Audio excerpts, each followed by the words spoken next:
A day in my life as a full-time mom dito sa Japan.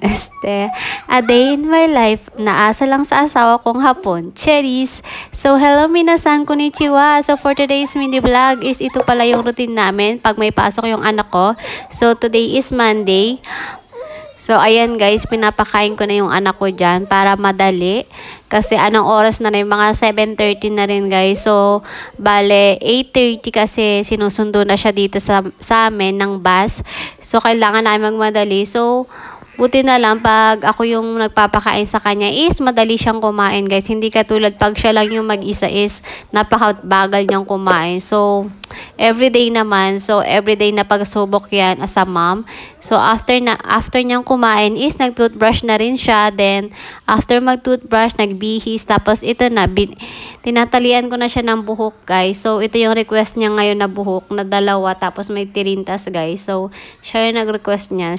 Lagi ko siyang tinatanong kung anong gusto niyang buhok everyday. So, alam nyo ba guys, isa to sa mga pangarap ko na asikasuhin yung mga anak ko pagpapasok sa school, bago sila pumasok.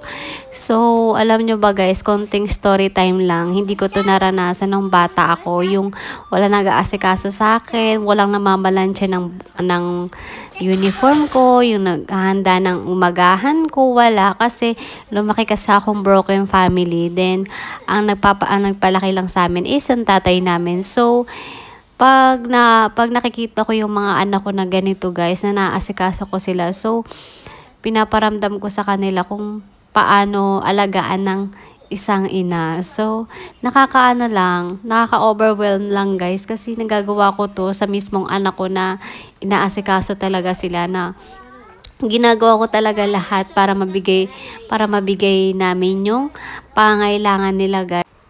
So, back to reality na ulit tayo, guys. So, ayan. After ko siyang bihisan is, ayan na. Tuwing Monday pala, guys, is marami silang dalang gamit. So, yung sapatos, tapos yung pang PE nila. Kasi minsan nagpi-PE sila sa school. Then, yung pang painting na uniform, guys. Kasi, syempre, para hindi madumihan yung damit nila is may pang painting na uniform sila guys. So, ayan, tuwing Monday lang naman, marami silang dala. Tapos, tuwing Friday din, kasi inuuwi nila lahat yan guys. So, kinukuha ko din pala dyan guys, yung yung baonan ng tubig. So, ngayon kasi guys, is wala silang lunchbox or a bento box ngayon kasi Monday. So, bukas pa ako gagawa ng o bento box kasi tuwing Tuesday and Thursday lang siya guys. So, ayan. Papunta na rin kami sa baba guys kasi darating na yung bus. So, konting minuto na lang guys is darating na. So, bago pala siya pumasok dyan guys is nagpipicture-picture muna kami.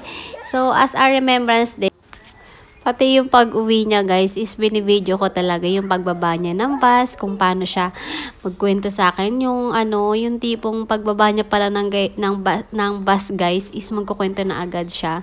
So, remembrance ko rin yun. So, nakakatuwa lang kasi na-monitor ko yung paglaki ng mga anak ko as a mother dito sa Japan. So, hanggang dito na lang guys. Thank you for watching. Bye! Mata ne!